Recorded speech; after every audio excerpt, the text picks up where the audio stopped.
የሺሻ ቤቱ ከማንም ጥቁር ጋር ስትጋደም ያለ ቁላ ያማረች አይደለ እንዴ? ልትመርጫ እንጂ ቁላ ያማረች ምትይል ያለሽ እንዴ? ታውን ያለሽ እንዴ? ደግሞ እንደወል አንተ ነሽ እቃውን አንተ በራስህ ኮንፊደንስ እንደሌለ እኮ የምታሳየው እኮ ሄደህ እኮ አበሻ እኮ ቁላ ይቅርታ አድርጉልኝ መሽኛውን እኮ አይሰራም። አንተ እኮ እኔን እኮ ዶክተር ፊት እኮ አሳፍሮኛል። እንትኔ ትንሽ ነው ካልተሰራው ብሎ አስብ። እኔ አስበሻል። ቋንቋ ይችል በዚህ ላይ ያልተማረ እንግሊዝኛ ይችል ጣሊያንኛ ይችል እንግሊዝኛ እኮ መጻፍ ማንበብ ነው ይችል ያልተማረ ከሶስተኛ ክፍል እኮ ነው ትምህርት ያቋረጠ። ይሄ አሁን እዚህ መቶ እዚህ የሚመጻደቀው ልክ እንደተማረ ሆኖ አክት እያደረገ የሚያወራስ እኮ በሌብነት ያካበተው ትምህርት እንጂ በማጭበርበር ያመጣው እውቀት እንጂ ሌላ እኮ ትምህርት እኮ አልተማረም እኮ እሱ። እኔ እኮ ነኝ የምተረጉምለት።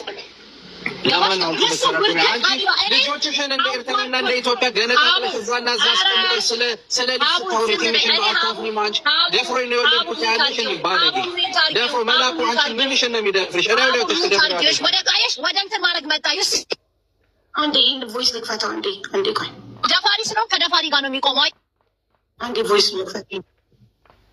አራም ተቀጨቋለ እንግዲህ ያው የሰው ልጅ መቼም አይታወቅም። ተሰባሪ አጂ እንዴት ነህ? ሰላም ነው? ተቀጨቋለ እንግዲህ ያው የሰው ልጅ መቼም አይታወቅም። ተሰባሪ ነው አጂ።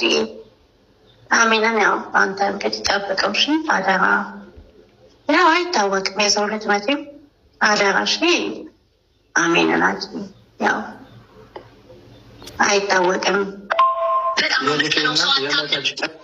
ምክንያታቸው ደግሞ እንደዚህ ብላ የላከችበት ምክንያት ፖሊሶች እልክልሻለሁ።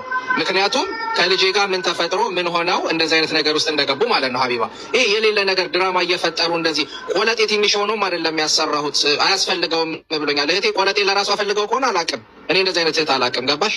እንዲህ አይነት ተራ ሸርሙጣ እህት አላውቅም ባጭሩ።